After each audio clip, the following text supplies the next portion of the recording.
Hoje mergulharemos no relatório gerencial para mostrar o que é fundamental ser observado em um fundo de fundos, o famoso FOF. Vem comigo que hoje é dia de a gente aprender como a gente analisa o relatório gerencial de um fundo de fundos. Vamos nessa!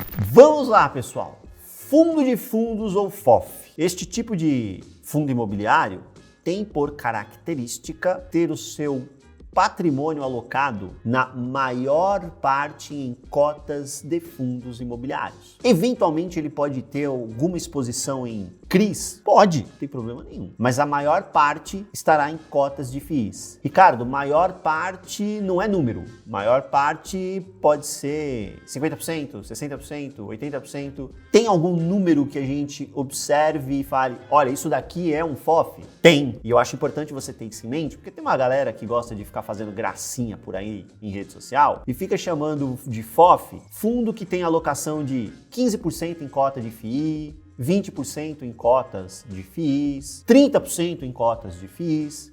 Isso é um FOF? Não, não é. Do ponto de vista técnico, não é. Então é o pessoal que gosta de ficar falando gracinha para ganhar like. Do ponto de vista técnico, o FOF ele tem que ter pelo menos 2/3 da alocação em cotas de fundos imobiliários. Aí, o outro 1/3, ora, quer deixar em caixa para aproveitar alguma oportunidade? Pode. Quer comprar CRI? Pode. Quer comprar algum tijolo, se o regulamento permitir?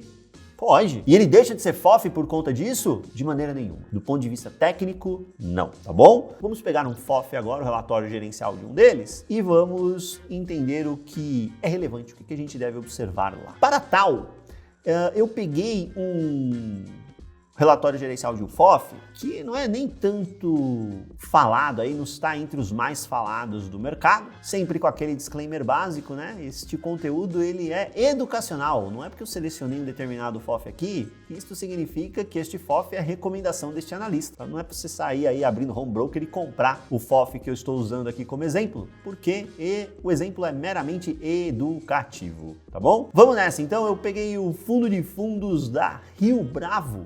O código de negociação em bolsa é RBFF11.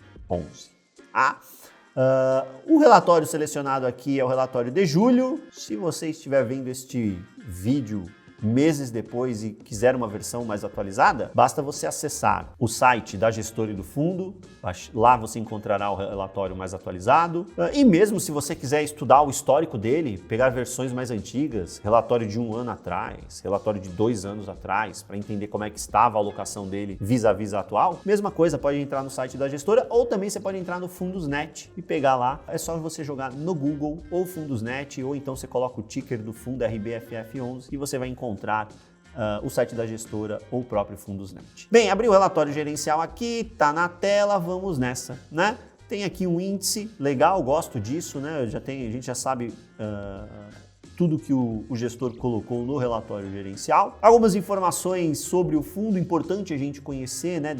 Informações básicas sobre o fundo, quem é o gestor, né? Rio Bravo, a administração também é feita pela Rio Bravo, taxa de administração e gestão 0,78% ao ano sobre o valor de mercado, então não é sobre o patrimônio, é sobre o valor de mercado.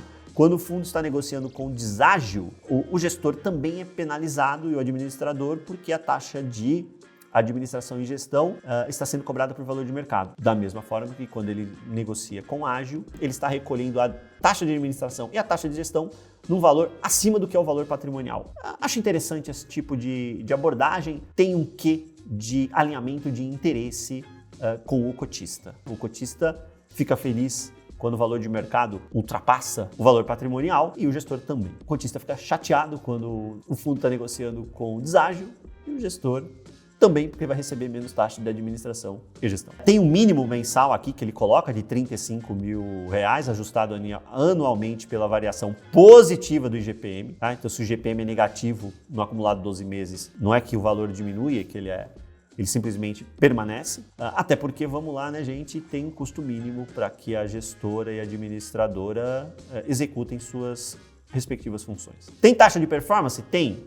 20% daquilo que excede o IFIX. Então, olha a performance do fundo, olha a performance do IFIX. O fundo performou acima do IFIX? Sim. Quanto? X. 20% deste X, ou seja, do que excedeu o IFIX, o gestor recebe a título de taxa de performance. O fundo tem patrimônio líquido aí de 246 milhões de reais, por isso que eu disse que é um fundo um pouco fora de radar, porque quando você pega os maiores FOFs da indústria, a gente está falando de patrimônio aí para cima de R$ 1 bilhão, né? E aqui a gente fala de um FOF um pouquinho menor, praticamente 250 milhões de reais de patrimônio. Começou lá em 2013, já tem bastante história aí na indústria, apesar de não ter tanto patrimônio, porque fez apenas 3 emissões até então. Tem ali pouco mais que 23 mil cotistas, né? A gestora Rio Bravo é uma das principais gestoras do mercado, tem tese em vários segmentos, em residencial, em fundo de papel, em lajes corporativas, logístico, renda urbana, enfim, tem tese em vários segmentos e também tem o FOF. Isso é muito bom, né? Porque o gestor do FOF, ele, por natureza, é um gestor mais multidisciplinar, né? Conhece muito bem aí os principais segmentos, mas o especialista de cada segmento é aquele que está à frente de uma estratégia muito focada, né? Então, se você tem dentro da casa um fundo de escritório, por exemplo, você consegue conversar ali com um gestor que respira escritório todos os dias. Isso é uma vantagem interessante para estas gestoras que têm vários fundos, né? Ele coloca aqui que tem 3 estratégias diferentes. Isso é importante porque, lembre-se, quando você compra um fundo imobiliário, você compra a estratégia do gestor. Eu vejo muitas pessoas, às vezes, comprarem as cotas de um determinado FII e depois saem criticando a estratégia do gestor. Eu costumo dizer que o dinheiro é do cotista e isso é uma verdade inexorável. Então o gestor é um prestador de serviço, ele está cuidando do dinheiro do cotista. Só que a estratégia é do gestor. Então você não gostou da estratégia, o gestor não vai mudar a estratégia porque você não gostou dela. Você não gostou da estratégia, isso é um problema seu, não do gestor. Nós temos que observar isso antes de comprar a cota de um fundo imobiliário. A estratégia é propriedade intelectual do gestor, da gestora. Então, não adianta depois a gente ficar bravinho com a estratégia. Isso é válido se o gestor der um cavalo de pau na estratégia, mudou a estratégia do nada. Aí, opa, você estava executando a estratégia A, estava lá escrito no relatório que era a estratégia A. Eu comprei porque eu gostei dessa estratégia A. Aí o gestor mudou, foi para a estratégia B, aí tudo bem. Aí as críticas, né, elas são corretas e necessárias. Agora, o gestor está lá dizendo que faz a estratégia A, executando a estratégia A.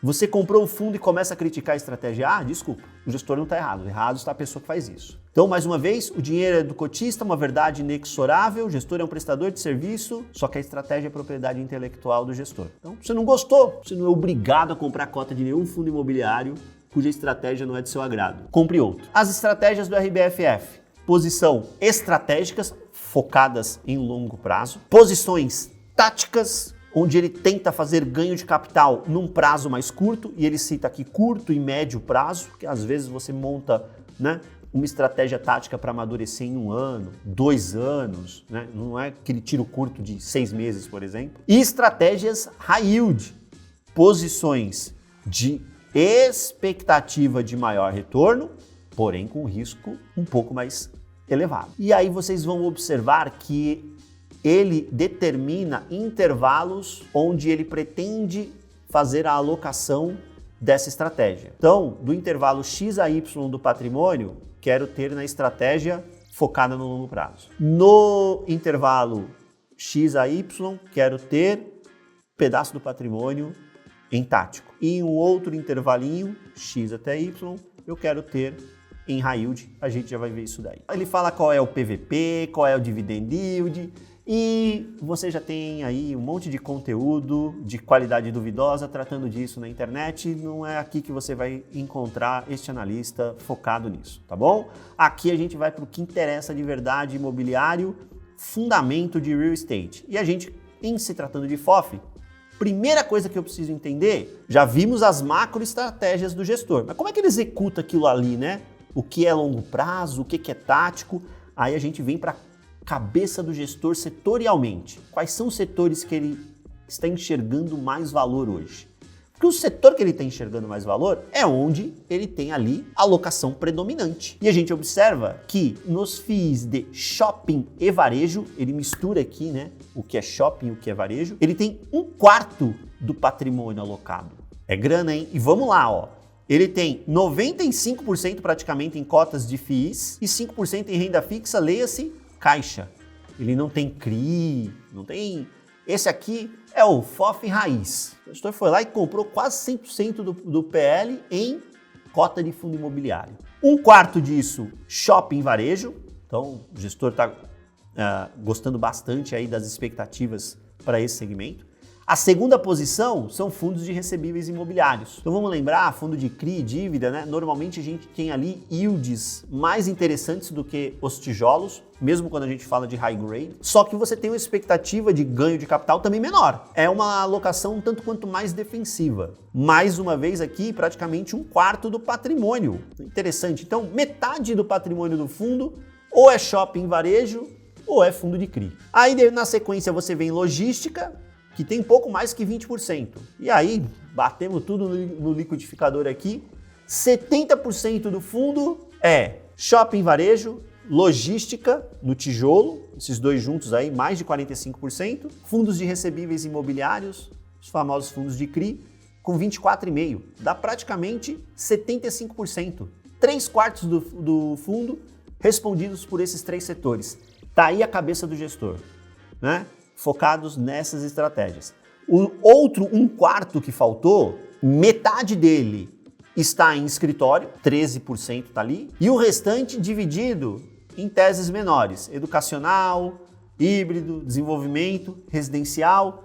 Chamo a atenção para essa alocação aqui, ó, 3% em FOF. Então é um FOF comprando outro FOF. Agora a gente vai fazer um parênteses aqui, né? Porque tem gente que não gosta de comprar FOF porque fala, eu vou pagar 2 taxas de administração. Porque quando você compra o FOF, você está pagando a taxa de administração para esse gestor. Só que o FOF está investindo em outros fundos, não está? Sim. Ao fazer isso, automaticamente ele está remunerando também com taxa de administração esses outros fundos onde ele investe, né? E faz parte do jogo, né? Porque, bem, eu não trabalho sem remuneração, você não trabalha sem remuneração, nenhum gestor de fundo imobiliário vai trabalhar sem remuneração, né? Todo trabalhador merece ser remunerado. Agora, o que a gente precisa fazer é parar de ter esse olhar um tanto quanto egoísta, de ficar olhando quanto o outro ganha e ficar focado em fazer com que nós ganhemos mais dinheiro. E como é que eu faço isso com o FOF? O que me interessa é, eu ganhei dinheiro na operação? Se eu ganhei dinheiro,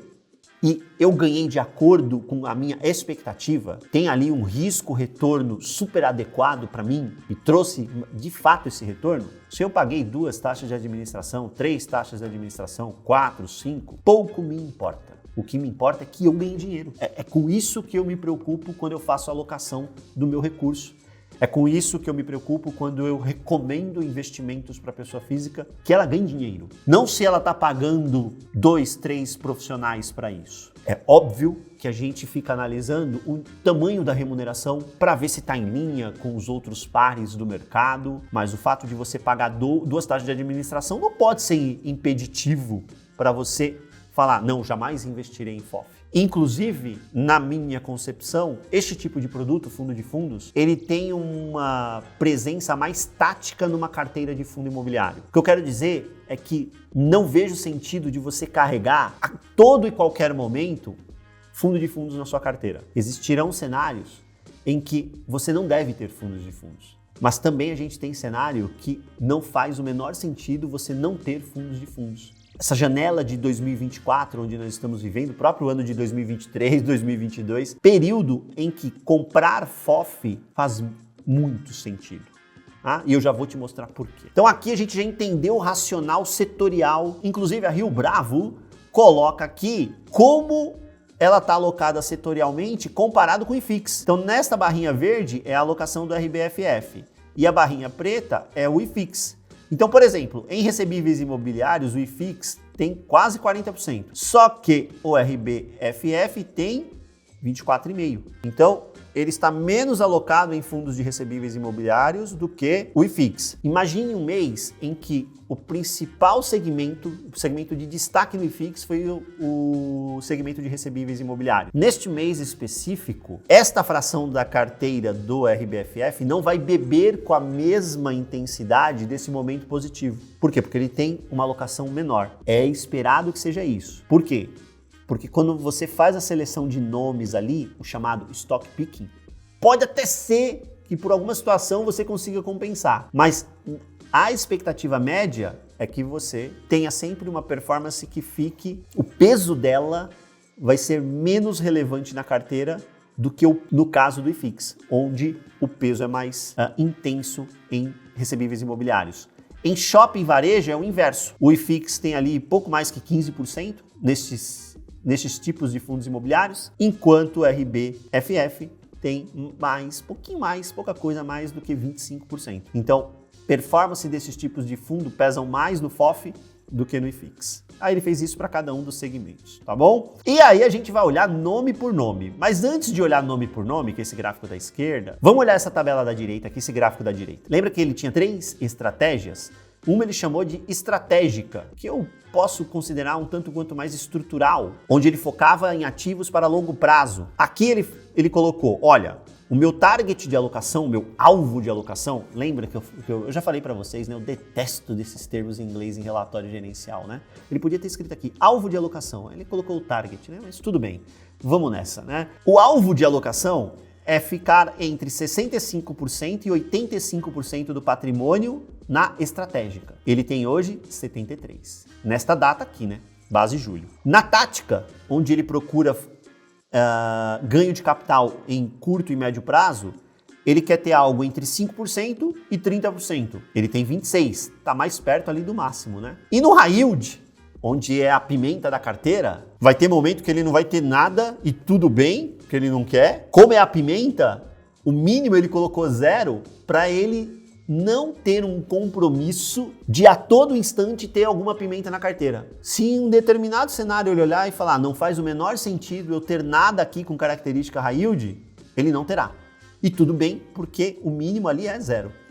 E no máximo 10%. Vejam como é interessante, eu já falei isso daqui diversas vezes em outros vídeos para vocês. Ativos de maior risco, eles são componentes acessórios em uma carteira diversificada. Eles nunca vão ser a estratégia central, o alicerce da minha carteira. E muito investidor de fundo imobiliário descobriu que não obedecer essa regra pode custar muito caro. É só a gente olhar o histórico de alguns fundos de papel high yield aí e o que aconteceu com eles nos últimos 2, 3 anos. Custa caro você não respeitar, né? Pimenta não é componente principal de nenhum prato. Pimenta é tempero, é um extra ali, né? E se você não quiser, não tem problema nenhum. Não é obrigado a ter, tá bom? Agora, nas principais alocações, a maior estratégia dele hoje, a maior alocação é o BTLG, que é um fundo de logística do BTG. Veja que interessante, o maior segmento é shopping varejo, depois vem fundo de papel e só em terceiro lugar vem a logística. Mas o maior fundo é um fundo de logística. Em segundo lugar vem o Rio Bravo Renda Varejo, que eu classifico como renda urbana, mas essas classificações são gerenciais, né, gente? A turma da Rio Bravo classifica como varejo. Eu chamo de renda urbana, eles chamam de varejo. E aí tá lá naquele grupinho que é shopping mais varejo, 7%.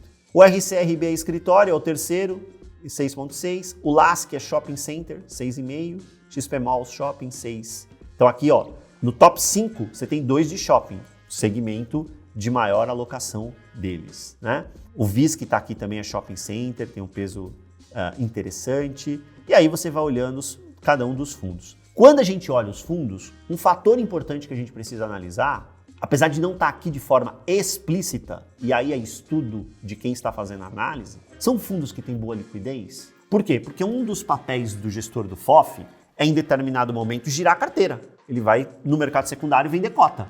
E é mais fácil fazer isso quando você tem fundos que têm boa liquidez. Então, o BTLG tem ótima liquidez, o RBVA também interessante, o RCRB boa liquidez. Agora, o LASC, por exemplo, é uma posição mais ilíquida. Então, desmontar esta posição e a quarta maior alocação dele não é trivial. Ele pode fazer, nos bastidores os gestores se conhecem, pode armar um block trade, que é uma operação normal aí, vai um leilão para a bolsa, qualquer pessoa pode atuar nesse leilão e se quiser comprar cotas do fundo que está sendo ofertado, mas você tem aí um trabalho, né, para poder deixar tudo isso pronto nos bastidores. É diferente de você simplesmente falar, olha, vou vender. Aí você abre lá o home broker e você vê que tem liquidez para poder você ir desmontando sua posição. É muito mais simples quando tem liquidez. Então a gente precisa analisar sempre essa questão de liquidez nas principais alocações do FOF. A SMT, 1% do PL. Eu posso ser mais benevolente na análise de liquidez dessa posição porque ela pesa bem menos na carteira. Eu não posso achar normal que essa posição tenha o mesmo nível de liquidez do top 5. Por quê? Porque aqui pesa menos. Então é um patrimônio menor que está sendo alocado aqui. Dependendo do nível de liquidez, eu posso tolerar um patamar menor de volume diário de negócios deste fundo, porque quando ele quiser desmontar a posição, não é tanto dinheiro assim que ele tem investido ali. Mas é importante a gente avaliar isso, por quê? Porque o ganho de capital na venda de fundo imobiliário é parte importantíssima da estratégia de gerar rendimento para o cotista do FOF. E a gente já vai chegar nesse item para a gente falar. Aqui ele mostra a distribuição por gestora. A principal gestora é fundo da própria Rio Bravo. Aqui eu chamo a atenção, por quê? Porque a gente não pode criar regras de forma automática dizendo, olha, se o gestor do FOF ele comprou mais fundos da própria gestora, será que ele está atuando em benefício do cotista ou pensando em simplesmente utilizar o FOF para ficar comprando cotas dos fundos que ele mesmo faz gestão? Eu entendo que esse tipo de dúvida é justa, mas você precisa avaliar caso a caso o tamanho da alocação. Então, por exemplo, o RBVA, eu particularmente classifico como renda urbana. Aí eu olho para os pares de renda urbana. Tem outros, HGRU, TRXF, por aí vai. Apesar de terem estratégias um pouquinho diferentes aí do RBVA. Bom, faz sentido este fundo neste grupinho de renda urbana, pensando só em renda urbana? Faz sentido este fundo ser a principal alocação do RBFF? Dá para questionar? Dá. Mas também dá para aceitar? Na opinião deste analista, humildemente, neste momento que eu estou avaliando a carteira de julho de 24, eu acho que dá para aceitar também. Tem gente que vai falar, eu prefiro, sei lá, o HGRU, eu prefiro o TRXF, mas eu não vejo uma diferença tão grande entre eles, entre os citados, em que seja questionável de forma inexorável que essa alocação aqui foi feita para privilegiar o fundo da casa e não o melhor interesse do cotista. Não acho que foi o caso. Fundo de escritório, a maior alocação dele é o RCRB. Também a mesma coisa. Quando você olha aí, tem outros fundos de escritório que também estão baratos? Tem. Em geral, o fundo de escritório está barato nesse cenário, porque tem um futuro mais desafiador do que outros segmentos. E aí, mais uma vez, aí tem gente que vai falar, olha, o JSRE, olha, o BRCR, olha, o PVBI, olha... Mas vai ter sempre alguém que pode olhar e falar, acho que o RCRB é uma alocação que, dentro da caixinha escritório, seria a minha alocação prioritária. Então, é questionável, mas também é aceitável. Tudo isso para dizer que eu não vejo esses 24% aqui como algo feito de forma deliberada para privilegiar os fundos da casa. Tem FOF aí na indústria que tem metade do PL praticamente em fundo da própria casa. Fundo com liquidez muito pequena, rasa. Aí eu entendo que tem mais elementos para serem questionados. Não acho que é o caso aqui. Além disso, a gente precisa entender os tamanhos das gestoras. A gente tem aí BTG, 20, Kinea, XP, Pátria, né? VBI aqui a gente entende como Pátria agora, e Rio Bravo como as grandes gestoras. Então essa turma vai liderar essas pizzas, né? As maiores fatias em alocação de um FOF, porque são as maiores gestoras que têm mais estratégia, faz sentido. Pode ser que tenha mais dinheiro na mesa em algum fundo que tenha uma participação pequenininha aqui, vis-a-vis um outro cara que tenha participação maior aqui. Só que o FOF tem um limite que ele vai conseguir alocar naquela estratégia menor, porque o fundo é pequeno, tem uma liquidez menor, etc. Tem gestora que tem uma tese só, Então o fundo até investe na tese dela, né, o FOF. Vamos pegar um exemplo aqui, ó, Bresco, pronto. 1,3, a Bresco aparece com 1,3% do PL. Por quê? É o BRCO aqui. A Bresco tem outro FII listado na B3? Não. Não tem como esse gráfico crescer tão mais do que isso. Pode até chegar nos 3, 4, 5%? Pode, eventualmente, em algum momento. Mas vai ter 20% de Bresco? Não vai, porque ele não vai colocar 20% em um único FII. Eu espero. Seria uma concentração muito grande. E aqui eu não vejo nenhuma concentração específica exagerada em um único nome. Agora vamos para a DRE, que é uma coisa que é importantíssima quando a gente analisa FOF, demonstração de resultado. Tá aqui. Por que é importante isso daqui? Deixa eu aumentar, dar um zoom aqui, né? O resultado, você tem lá as receitas e as despesas. As receitas de um FOF, em linhas gerais, estão duas linhas que são prioritárias. A primeira linha é rendimento, os dividendos que ele recebe dos FIIs investidos. E a alienação de cotas. No giro de cotas, ele fez quanto? Olha aqui que interessante. Neste mês ele fez R$265 mil. No mês anterior, 213. Em maio, só R$2.000, girou menos. Em abril, R$4 mil. Ah, esse número pode ser negativo? Pode, ele saiu de posição com prejuízo. Eu não acerto todas, você também não, que eu sei que você não acerta todas. Por que o gestor do FOF é obrigado a acertar todas? Ah, Ricardo, porque ele está sendo remunerado pelo cotista. Ah, que legal, né? Eu trabalho, eu também sou remunerado e eu acerto tudo? Não. Você trabalha, você também é remunerado pelo seu trabalho e eu tenho convicção que você também erra no seu trabalho. Convicção. Você também erra. Então, isso é normal, é da natureza humana, eu erro, você erra, o gestor também vai errar. O que a gente não pode fazer para termos uma trajetória de forma que sejamos reconhecidos como bons profissionais é que a gente mais erre do que acerte. Aí não dá. Não tem empregador que tope ficar remunerando alguém que mais erra do que acerta. Mas se você estiver esperando um gestor que só acerte, jamais errou, aí desculpe, aí você vai ter que pedir isso para o Papai Noel no final do ano e eu acho que você não vai receber. Porque não existe. Vai ter erro. Então vai ter mês aqui que esse número vai aparecer negativo. Por quê? Ele entendeu que aquela estratégia não gerou o resultado que era esperado. Ele encontrou um outro uso para o dinheiro naquele momento que é mais interessante, vai realizar o prejuízo e sair. Ele só precisa ter cuidado com isso no momento de realizar esse prejuízo. Por quê? Porque ele transita no resultado. Tá vendo que a alienação de cotas sempre vai transitar no resultado? Se for negativo, vai diminuir o resultado e vai impactar o rendimento a ser distribuído. Então, por isso que eu digo que o FOF ele é muito tático, né? Porque vão existir momentos que o gestor vai ficar de mão atada. Se ele está num cenário muito duro e a posição dele tem um preço médio mais elevado, ele não consegue nem girar a carteira, porque, poxa, o preço das cotas caíram, ele não tem lucro, tá lá em cima, se ele ficar gerando prejuízo para comprar coisa que ele acha que vai andar mais rápido, o dividendo vai cair e o mercado de fundo imobiliário é muito reativo a dividendo. E aí a cota no secundário vai sofrer. Então ele fica, né, nesse dilema. O mercado gosta de usar o termo trade-off. É um dilema. Quando o mercado está bom para comprar, normalmente ele não consegue fazer emissão porque a cota do FOF está mais amassada. Aí quando a cota do FOF está lá na lua, está todo mundo empolgadão, se ele fizer emissão ele vai captar, a tendência é que ele encontre ativos no mercado secundário com preço já mais puxado. Talvez não seja o melhor momento ele comprar ativos para o cotista, né? Por isso que ele fica nesse trade-off.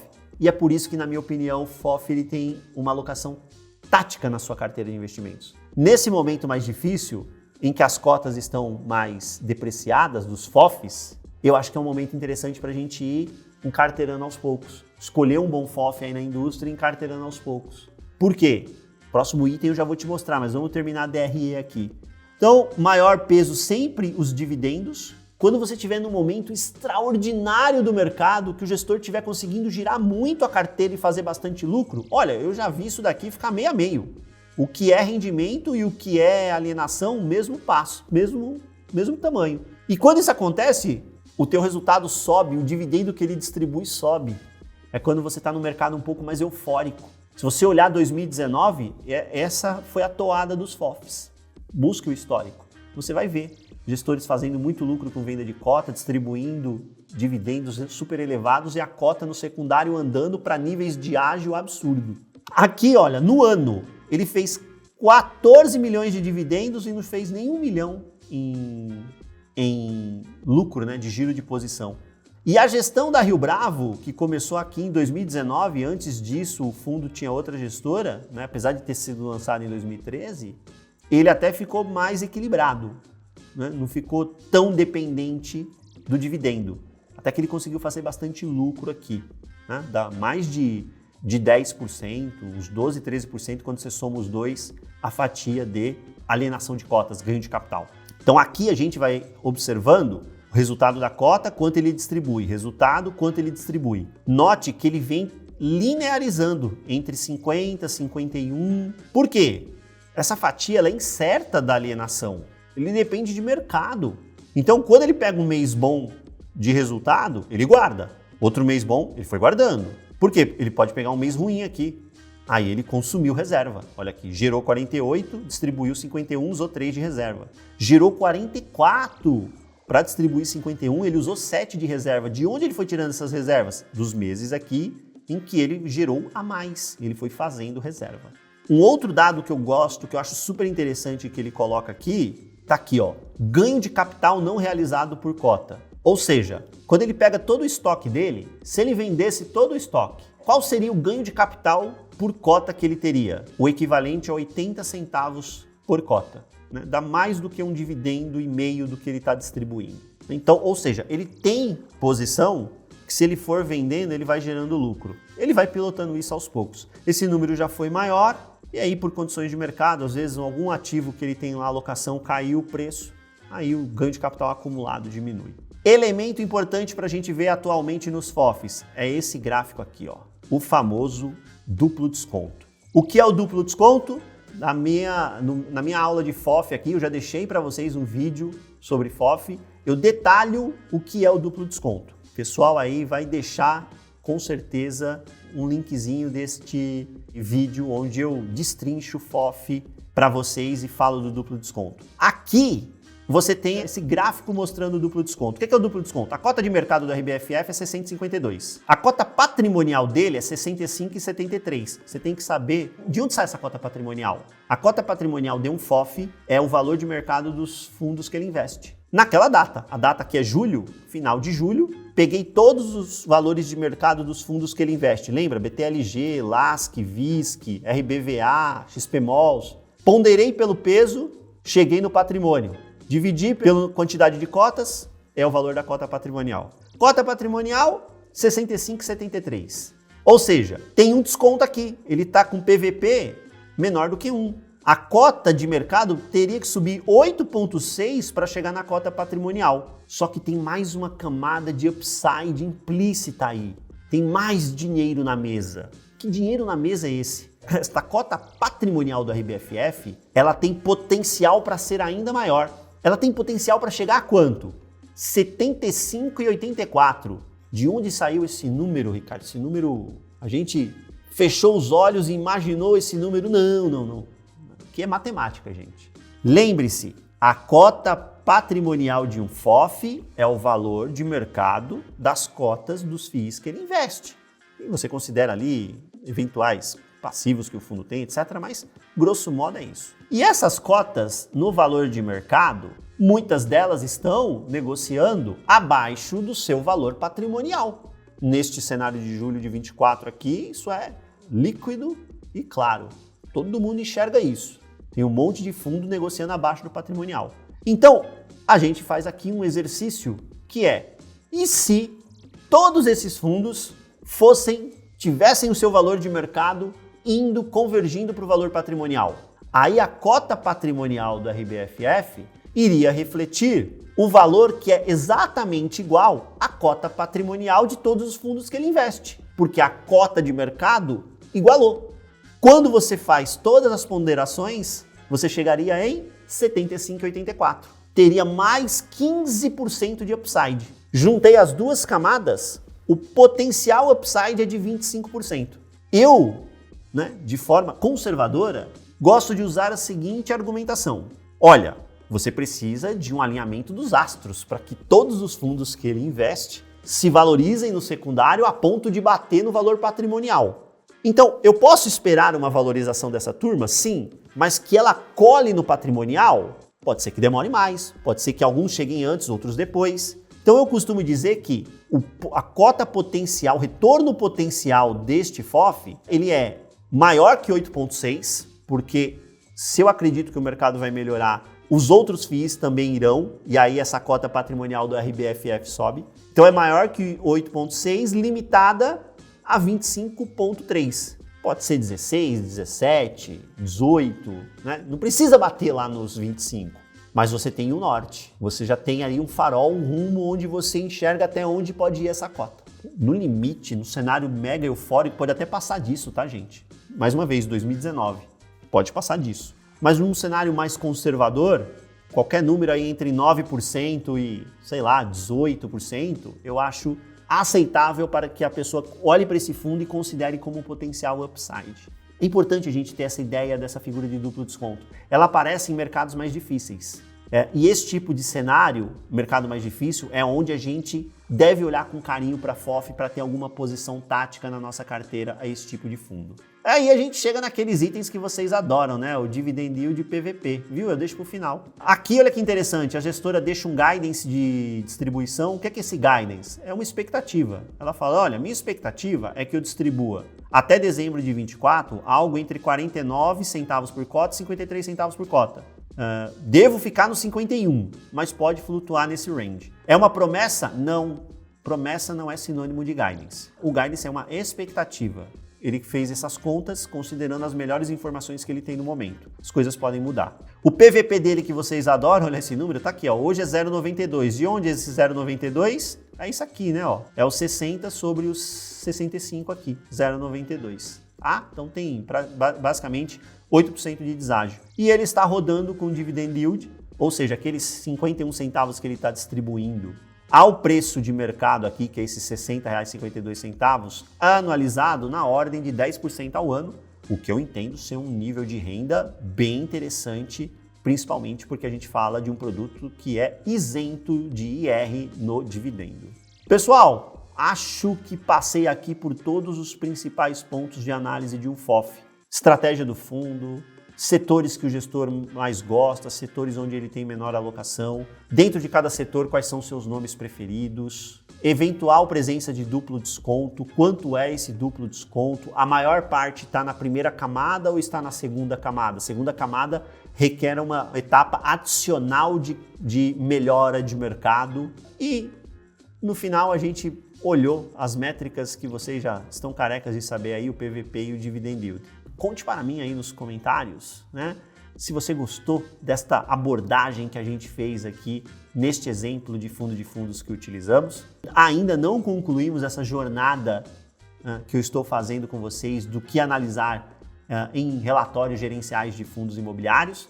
Então, me sugira, né, qual o próximo segmento você quer ver aqui, eu abrindo o relatório gerencial para destrinchar com vocês. Não esqueça, por favor, do like, porque assim como o dividendo do FII, ele não é tributado. Então, por favor, conto com o seu like. Se inscreva no canal, caso você ainda não seja inscrito, e ative as notificações para você receber informação quando publicarmos novos vídeos aqui. Eu voltarei, um grande abraço e até a próxima.